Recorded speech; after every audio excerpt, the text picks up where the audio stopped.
Bismillahirrahmanirrahim. Assalamualaikum warahmatullahi wabarakatuh. Waalaikumsalam warahmatullahi wabarakatuh. Alhamdulillah wassalatu wassalamu ala Rasulillah wa ala alihi wa ashabihi wa man tabi'ahum ila yaumil qiyamah, amma ba'du. Jemaah salat tarawih yang semoga dimuliakan Allah, mohon keikhlasan dan keridhaannya. Untuk sejenak kita mendoakan teruntuk cucunya Bapak Haji Razul Harfi yang saat ini sedang di ICU. Kita doakan semoga Allah berikan kesembuhan yang sempurna, dijadikan anak yang solehah, dan juga kedua orang tuanya, keluarganya diberikan ketabahan oleh Allah Subhanahu wa taala. Nas'alullahal azim rabbal arsyil azim ay yashfiyaha bi barakati umil kitab. Al-Fatihah. A'udzu billahi minasyaitonir rajim. Bismillahirrahmanirrahim. Alhamdulillahi rabbil alamin arrahmanir rahim maliki yaumiddin. Iyyaka na'budu wa iyyaka nasta'in. Ihdinas siratal mustaqim. Siratal ladzina an'amta 'alaihim ghairil maghdubi 'alaihim waladdallin. Amin. Bapak dan Ibu yang semoga dirahmati Allah, izinkan pada malam hari ini saya akan mengambil sebuah judul Menara 106.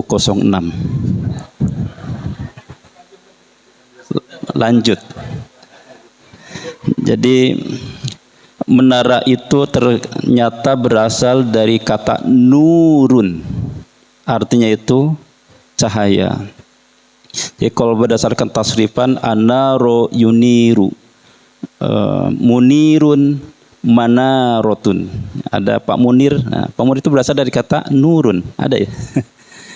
Pak Munir ada. Jadi isim fa'ilnya itu munirun. Isim maf'ulnya munarotun. Dulu kan ada munaroh ya, seperti itu. Nah, lalu manarotun. Manarotun itu artinya dari isim zaman, isim makan. Manarotun, tempat cahaya. Nah, di Indonesia kan jadi menara. Yang aslinya itu manaro. Di Indonesia menjadi menara. Artinya tempat keluarnya cahaya.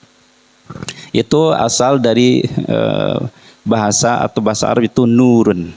Nah, kalau lihat kita posisinya menara itu kan di bawahnya tuh besar, lalu ditancapkan berdiri kokoh sampai menjulang ke atas, dan konon katanya 30 meter ya. 23. Oh, enggak jadi 30. 23 ya. Oh, tinggi banget ya kalau 30. Harusnya 27 ya. Ternyata ini mengandung banyak filosofi dan makna. Pertama dari sisi kata manaro, artinya kan tempat keluarnya cahaya. Maka menara itu harusnya tempat keluarnya cahaya ilahiyah, cahayanya Allah Subhanahu wa taala, yang mana cahaya itu akan menyebar ke seluruh pelosok, ke utara, ke selatan, ke timur, ke barat, yaitu cahaya hidayahnya Allah Subhanahu wa taala. Maka seyogyanya masjid menjadi tempat hidayah bagi seluruh umat Islam yang ada di Sawangan Elok khususnya, dan seantero yang ada di sekitar Sawangan Elok. Yang kedua, menara itu tinggi menjulang sampai ke atas, itu menunjukkan ketinggian agama Islam. Maka tidak ada yang bisa meninggi lebih dari agama Islam. Islam itu terhormat, Islam itu indah, maka umat Islam harus tampilnya juga beda. Maka orang-orang yang berangkat ke masjid harus memakai pakaian yang terindah, yang terbagus. Jadi jangan sampai berangkat ke masjid pakai kaos yang di belakangnya coblos nomor 3. Gak ada ya? Gak ada. Lalu yang ketiga, bahwa menara itu tinggi dan itu menjulang, maka menunjukkan dakwah Islam itu harus menjangkau ke seluruh antero yang khususnya ada di Sawangan Elok. Maka alhamdulillah tanpa menara pun azan kita sampai ke Kampung Kandang, Pengasinan, Kampung Jati, sampai ke Parung ya.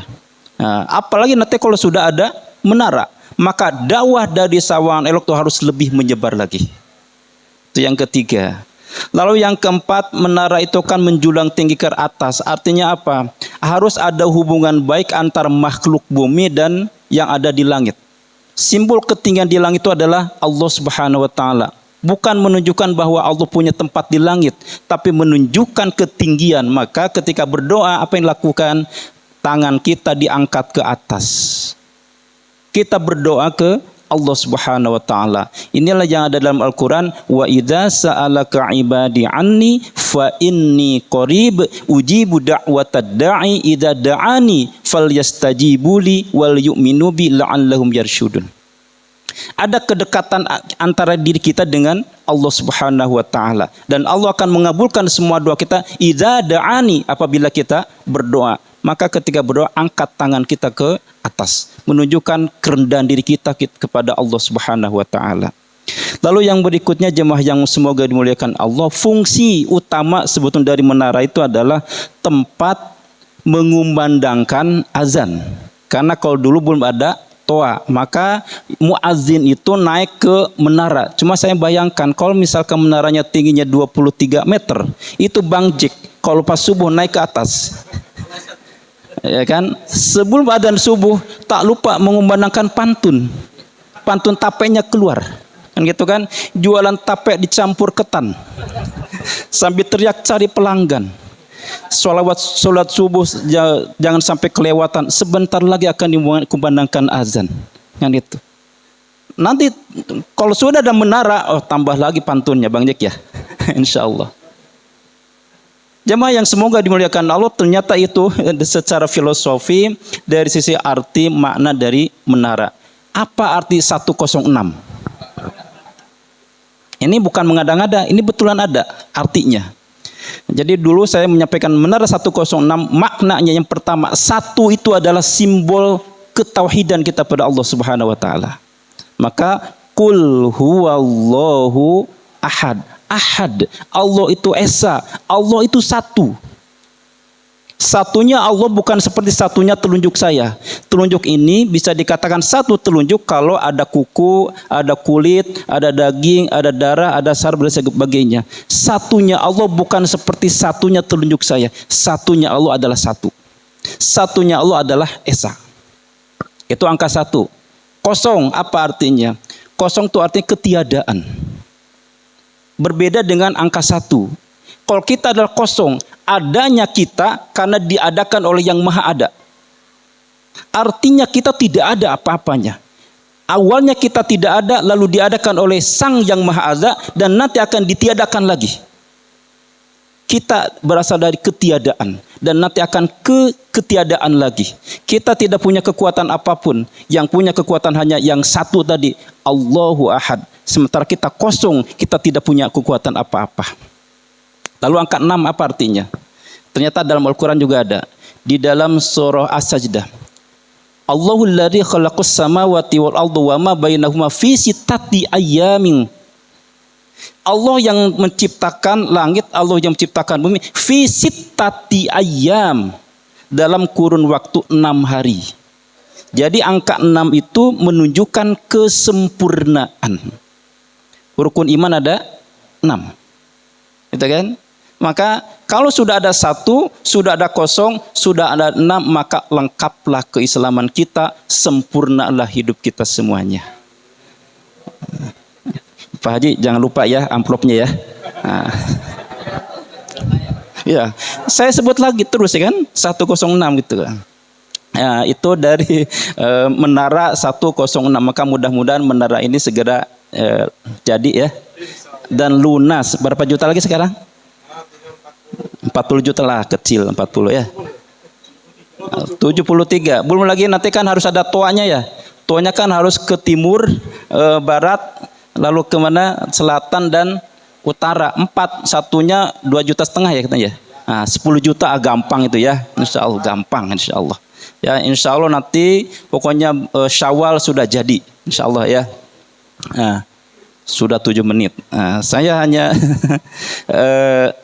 wasiat khusus untuk diri saya dan juga kepada jamaah sekalian. Mohon izin Pak Ketua DKM nambah ya saya. Pertama, untuk kita nih para imam saya yang ditakdirkan Pak Yayat sebagai imam, saya wasiatkan untuk para imam. Yang pertama, untuk para imam mohon gerakannya, lamanya standar. Gak boleh ketika sujud atau ketika ruku melewati standar. Apa standarnya tuh? Ketika ruku baca subhana rabbiyal azim, subhana rabbiyal azim, subhana rabbiyal azim. Itu berapa detik ya? Paling 15 detik, 10 detik ya. Nah, gak boleh melewati. Rukunya menjadi 1 menit, sujudnya 1 menit. Nah, kalau saya nggak kuat nih, pingin sujudnya lama, jangan jadi imam, makmum saja. Kan? Karena kasihan Bapak dan Ibu, terutama para imam ya. Saya ngalamin sendiri. Satu hal yang paling nggak kuat ketika sholat apa? Ketika nahan sesuatu, angin ingin keluar. Ya ditahan Bapak. Dari awal sudah keringat buntat itu keluar. Imamnya panjang bacaannya. Surah Al-Ghasyiyah. Sudah lambat lagi bacaannya. Pas sujud. Padahal kita udah nahan dari awal sampai akhir tuh. Itu kesenggol dikit meledak tuh Pak.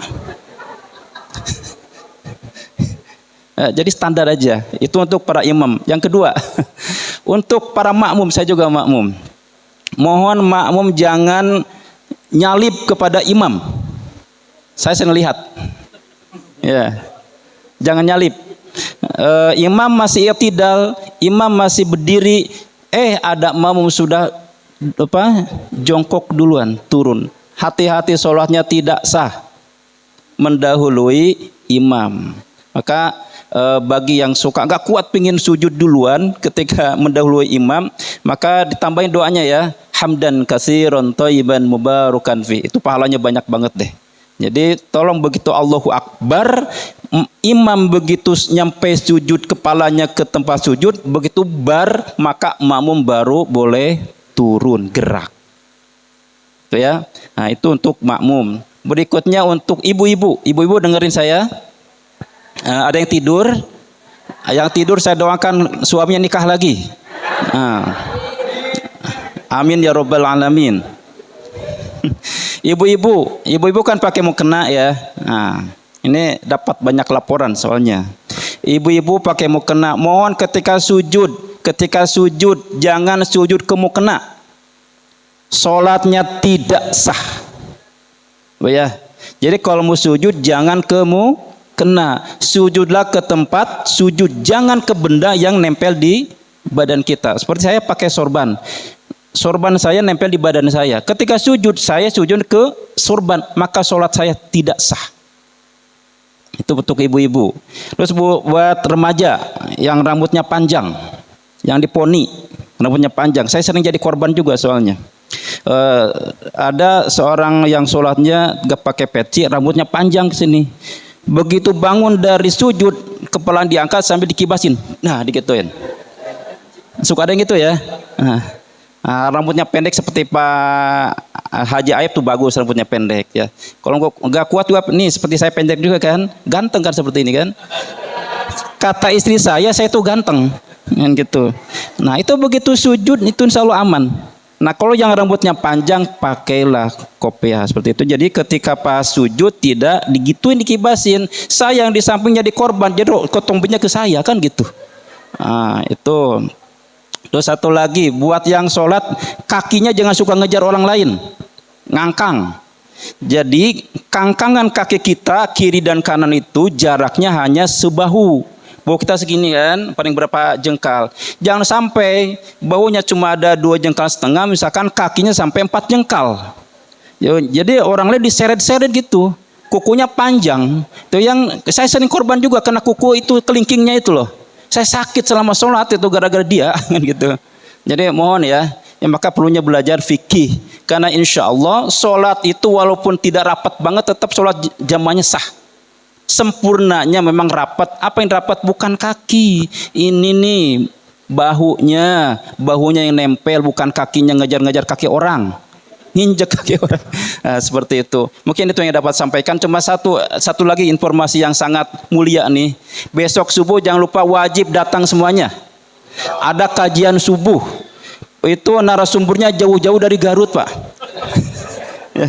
judulnya 3 penyesalan. Maka kalau yang nggak datang nyesel. Gitu ya. Besok juga jangan lupa, saya baru tahu kalau besok imam itu. Besok imamnya jadi dari Garut juga, wajib datang besok ya. Borongan. Malam ini kultum, besok kuliah subuh, besok apa? Ya. Amplopnya 3. Tebel.